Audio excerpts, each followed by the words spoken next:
Assalamualaikum warahmatullahi wabarakatuh. Sekali lagi, saya ulangi, kita masih semangat, belum malam, masih sore. Kita fokus kepada apa yang dipaparkan dari para pimpinan dan nanti akan ditindaklanjuti di subsatker Bapak Ibu masing-masing, sehingga tidak hanya penyampaian lepas setelah itu keluar dari ruangan itu hilang, tetapi itu menjadi sebuah kebijakan di fakultas atau lembaga Bapak Ibu. Kiranya nanti harus sampai kepada kabak kasubag, ya, sama para staf yang lain di fakultas, sehingga tidak lagi ada revisi setiap hari. Adanya revisi setiap hari karena tidak memperhatikan hasil dari rapim dan raker. Karena hanya sepintas saja dikira itu hanya lomba pidato. Karena itu sekali lagi semangat membuat sore saya awali. Assalamualaikum warahmatullahi wabarakatuh. Mana suaranya Pak Erwin? Bapak Ibu pimpinan semuanya yang hadir di sini, alhamdulillah pada sore hari ini, sekalipun di masa pandemi kita semua sudah dipastikan sudah vaksin tahap 2. Mudah-mudahan sehat dan tidak ada virus yang mendekat. Amin. Perlu kami sampaikan, mengingatkan kembali bahwa pada saat ini kita sudah memasuki tahun 2021. Posisi roadmap kita di tahun 2021 sampai 2025 adalah mencapai reputasi internasional tahap 1. Kalau sudah memasuki tahap 1 reputasi internasional, berarti tahap regional sudah selesai. Kita bisa mengukur posisi kita sekarang di mana. Sudahkah kita benar-benar landing untuk mencapai reputasi internasional tahap 1? Kita punya waktu 5 tahun sampai 2025. Nah, indikator dari reputasi internasional itu kurang lebih ada 4. Pertama dari sisi reputasi akademik yang tadi disampaikan oleh WR1. Yang kedua adalah riset and publikasi, juga masih di WR1. Yang ketiga adalah employer reputation, WR3 sampai WR4. Kemudian yang keempat adalah internasionalisasi dari WR4. Ini tadi apa saja program-programnya. Jadi semua yang disampaikan WR1, WR3, WR4 tadi adalah dalam rangka memaparkan program prioritas yang strategis yang mau tidak mau harus dilaksanakan karena kita harus pendek kita mulai tahun ini. Jadi untuk mencapai reputasi internasional ada 3 hal yang harus kita lalui. Pertama, dari sisi akademik kita sudah mendeklarasikan diri sebagai kampus ulul albab. Maka reputasi akademik yang tadi disampaikan PR1 harus dicapai sejak tahun ini. Maka mau tidak mau anggaran seluruhnya sebesar-besarnya disupport untuk reputasi akademik di tingkat internasional. Yang kedua adalah kita sudah mendeklarasikan diri sebagai Smart Islamic University yang harus dicapai mulai tahun ini sampai tahun 2025. Konsepnya sudah jelas. Apa sih Smart Islamic University? Itu sudah digodok oleh tim dari bersama WR4. Jadi smart dalam bukan hanya dari sisi infrastruktur, fasilitas, resources, energi, ya, community development, kemudian environment, perpustakaan, ya, semuanya harus smart. SDM itu juga harus smart.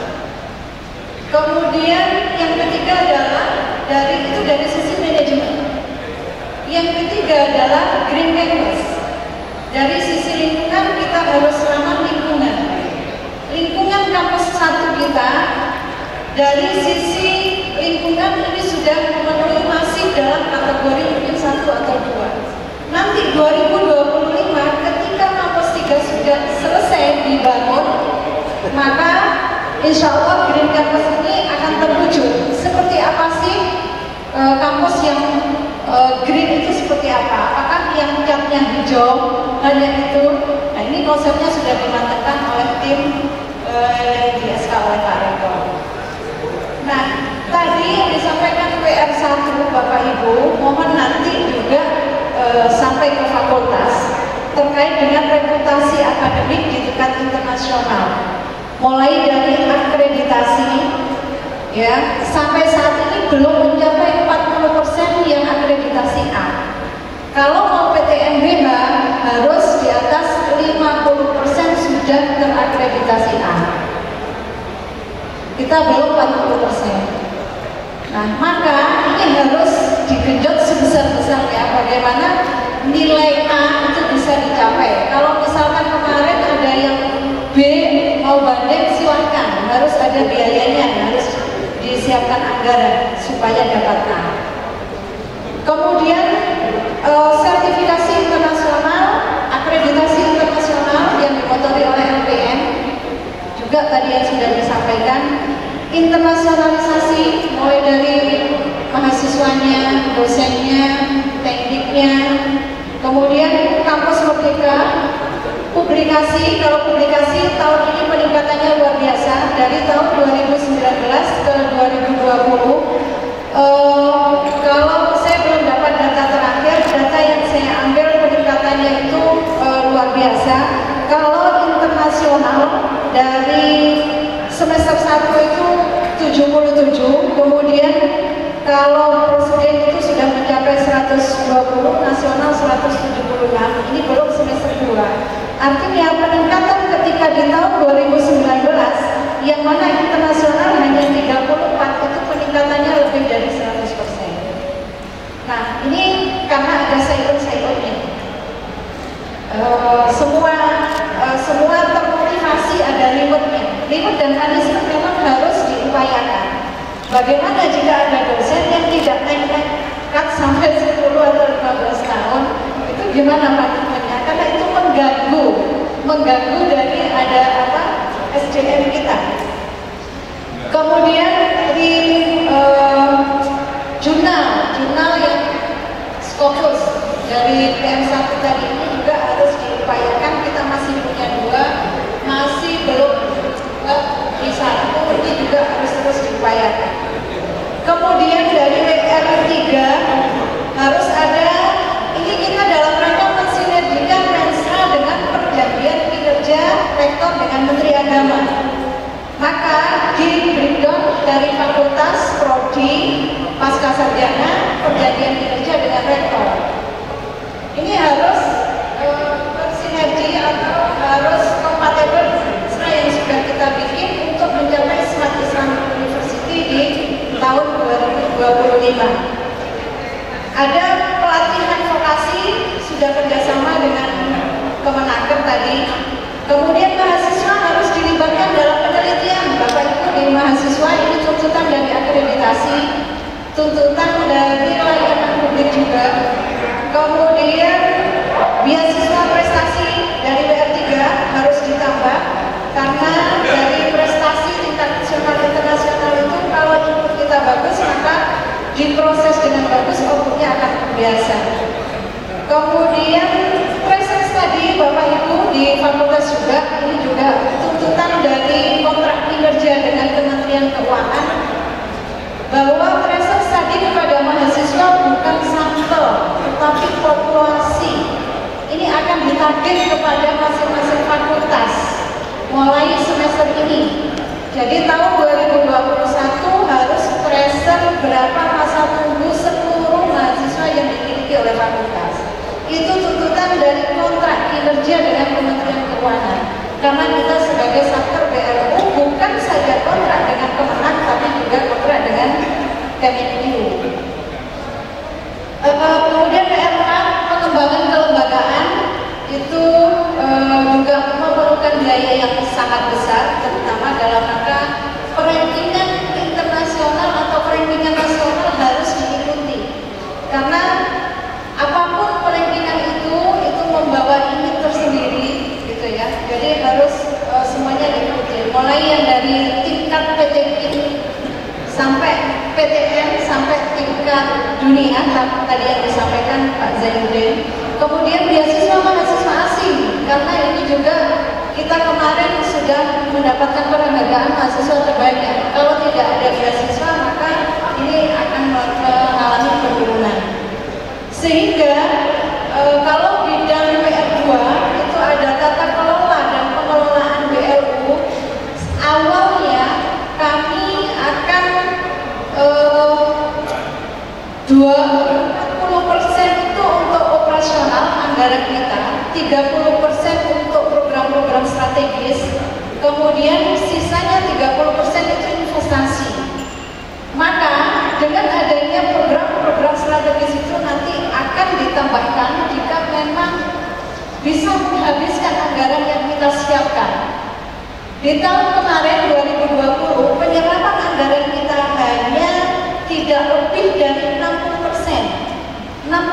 pun sedikit. Penyerapan kita terendah dari seluruh PTKIN. Sampai Pak Rektor saya itu ditelepon oleh Dirjen, Sekjen, Direktur. Kenapa ini penyerapan rendah? Ternyata kami sampaikan beliau memahami bahwa kita itu punya PHLN di tahun pertama.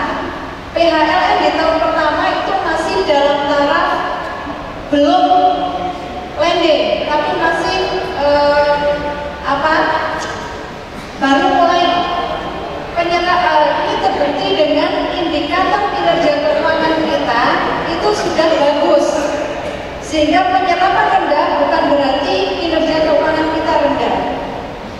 Kinerja keuangan kita bagus, cuman penyerapannya tidak sampai 60%. Maka kami memahami kemarin karena ada pandemi yang masih di tingkat atas, sekarang mudah-mudahan sudah turun, sehingga 2021 kita semua optimis bisa menghabiskan anggaran, bukan menghabiskan ya, tapi menggunakan anggaran sesuai dengan program prioritas yang tadi sudah disampaikan oleh para WR. Jadi kalau nanti kurang, nanti akan ditambahkan dari anggaran yang kami siapkan untuk investasi. Tadi kan 30%, kalau kurang ditambah 10% silakan. Yang penting program prioritas ini tercapai. Mulai 2021 harus sudah landing. Jadi tidak ada lagi kegiatan mengikuti anggaran. Jadi jangan sampai ada yang mengatakan anggaran tidak ada. Kalau tidak diajukan ya tidak ada.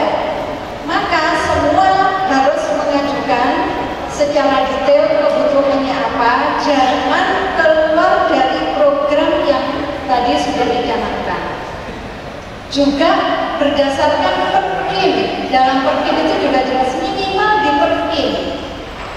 Kemudian di Rensa yang menjadi program prioritas itu prioritas unggulan. Jadi berapapun anggarannya ini harus disiapkan. Mas Bani mendengar ya, Mas Bani ya?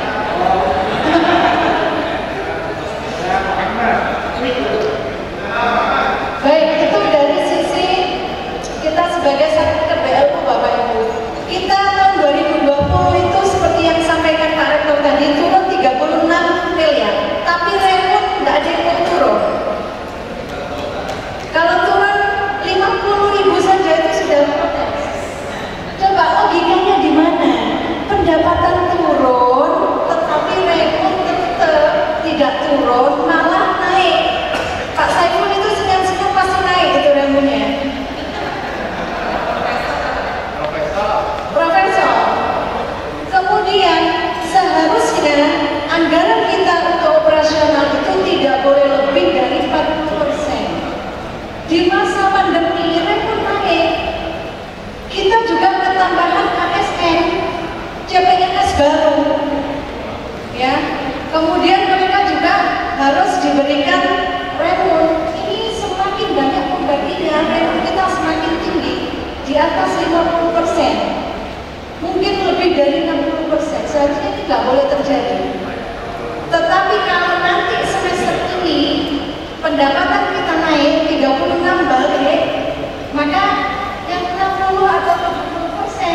sehingga keuangan kita termasuk keuangan yang sehat.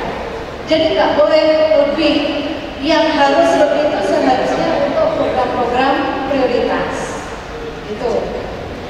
Baik, itu yang sebagai BLU. Jadi mudah-mudahan semester depan bisa tatap muka, bisa masuk di ma'had juga, ya. Kemudian layanan-layanan termasuk juga P2B dan fakultas-fakultas sekecil apapun aset yang kita miliki harus bernilai rupiah. Termasuk di fakultas-fakultas ada ruangan-ruangan yang dipakai untuk fotokopi, ya. Itu habis ini dari SPI harus audit internal. Jadi termasuk apapun yang berupa pendapatan harus diaudit. Jadi jangan-jangan pengeluarannya lebih besar daripada pendapatannya, itu tidak akan sehat. Baik, next. Itu secara umum. Kemudian saat ini saya akan lanjut kepada bidang APK, Mas. Ya, terus lanjut saja, itu bisa dibaca dan sudah kita share. Jadi terkait tadi dari bidang pengelolaan BLU, yang kedua dari sisi manajemen berbasis digital atau smart university, tadi yang sudah saya sampaikan apa saja yang akan kita kembangkan mulai tahun ini. E-learning, Bapak Ibu, ini sebagai langkah awal, itu di titik paling awal itu. Padahal kan titiknya berapa? 1, 2, 3, 4, 5, 6, 7.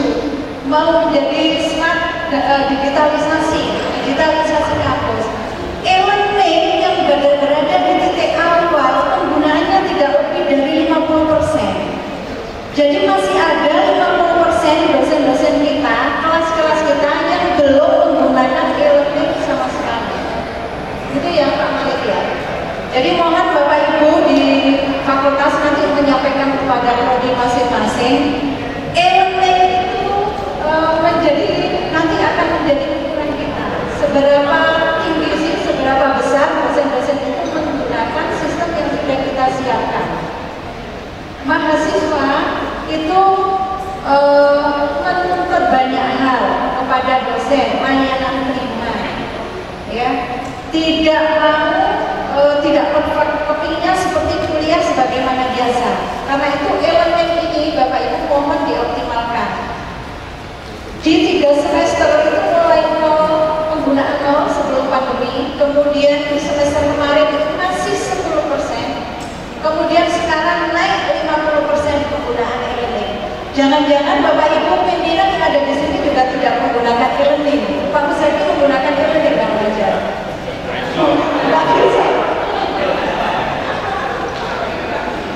Nah ini di titik awal, mau digitalisasi kampus, mau digitalisasi ini gimana kalau SDM-nya tidak mau diajar itu masih uji coba.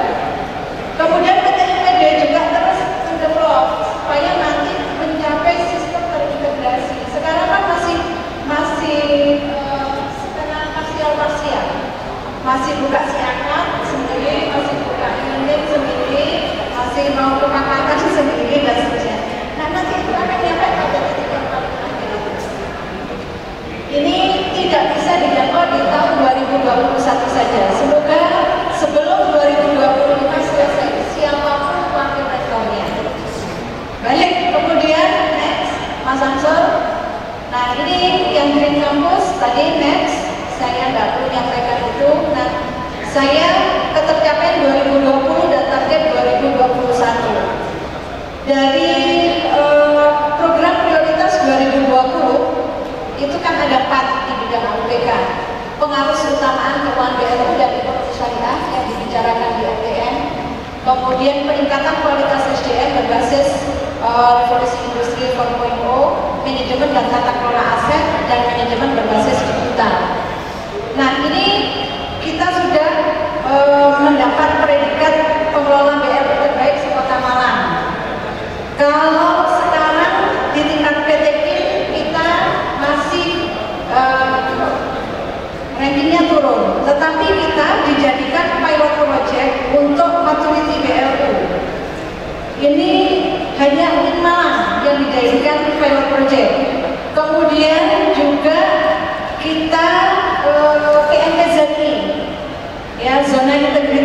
pembangunan zona integritas. Kemudian sebenarnya Keswakaf sudah kita mulai kerjasama dengan Bank Syariah, tetapi tahun 2020 belum optimal. Dosen-dosen belum punya. Ini masih mahasiswa. Nah, 2021 ini harus pending. Kedua, peningkatan kapasitas, kualitas SDM. Ini sudah mulai disupport dana dari PMU tahun 2020. Nanti bagaimana sih kondisi SDM kita, habis ini kami jelaskan. Kemudian optimalisasi aset sudah mulai berjalan, ya. Kemudian learning management system, PKJ, online, remunerasi juga sudah mulai dibenahi. Next. Nah, kemudian Satpras ini juga pemanfaatan gedung menjadi ma'had kampus 2. Di kampus 2 itu ada gedung yang belum terfungsikan, itu akan kita anggarkan tahun ini supaya bisa jadi ma'had. Ditambah rumah tahfidz di kampus 3 sehingga bisa menambah kuota mahasiswa S1 supaya pendapatan naik dan rekrut tetap terjaga. Yang kedua, yang berikutnya pembangunan kampus 3 PMU, direkturnya Pak Mutadi. Satpras rumah difabel ini belum terrealisir, penyiapan rumah sakit pendidikan juga belum terrealisir, tapi masih tahap penyiapan. Next, itu kira-kira gambarannya ya untuk meningkatkan pendapatan kita. Nah, bagaimana dosen dan teknik kita di tahun 2020 dan bagaimana di tahun 2021? Nah, kalau kita lihat Bapak Ibu di slide, mohon tidak lihat HP dulu, kita serius dulu sehingga nanti bisa mempunyai program yang berbasis data. Coba kita lihat jumlah dosen dan teknik kita 1177. Bagaimana rasio dosen dan mahasiswa? Sudahkah tercapai? Kalau sudah tercapai, perlukah masih dosen LB? Perlukah masih pengajuan rekrutmen ASN dosen CPNS? Kalau memang sudah tercapai, kecuali mau menambah prodi baru. Di sini sumber dari kepegawaian untuk yang IPS itu 1:35, yang IPA 1:20. Nah, ini gambarannya seperti itu kondisinya. Jangan asal kemudian ada rekrutmen CPNS mengajukan sebesar-besarnya. Nanti rekrut pasti turun karena banyak pembandingnya. Kemudian ini juga kalau sebenarnya sudah memenuhi apa enggak rasio dosennya. Next, terutama yang penambahan prodi baru mau menambah silakan. Jumlah dosen yang S3. Nah, yang paling kalau kita lihat dari pegawai negeri sipil yang PNS, yang doktor itu 163, yang magister 313. Kalau kita lihat dari data ini, dosen S3 masih sangat kecil. PNS dan BTP itu 177 jumlahnya. Jadi hanya 20% dari jumlah total dosen sebanyak 739. Masih 24% yang doktor. Padahal mau internasional loh. Belum 50%. Kalau yang sudah kita tetapkan 2001-2025, dosen bergelar doktor melihat kondisi yang sekarang masih 24% itu, di tahun 2005 harus mencapai 70% dari jumlah dosen. Kalau dosen tetap 739, maka diperkirakan 5 tahun lagi sudah mencapai 517 itu ya, sehingga butuh 340 doktor. Bisakah memenuhi setiap tahun harus ada 68 dokter yang lulus dari masing-masing prodi, tarbiyah 16, humaniora 6, syariah 8. Itu harus dikontrol. Siapa yang mengontrol? Ya, teman-teman di fakultas. Seharusnya rekrutmen ASN yang akan datang ini tidak lagi merekrut S2, tetapi S3. Ini kondisinya seperti ini. Nah, kemudian next, tenaga pendidik berdasarkan kepangkatan. Kalau kita lihat ini terjadi disparitas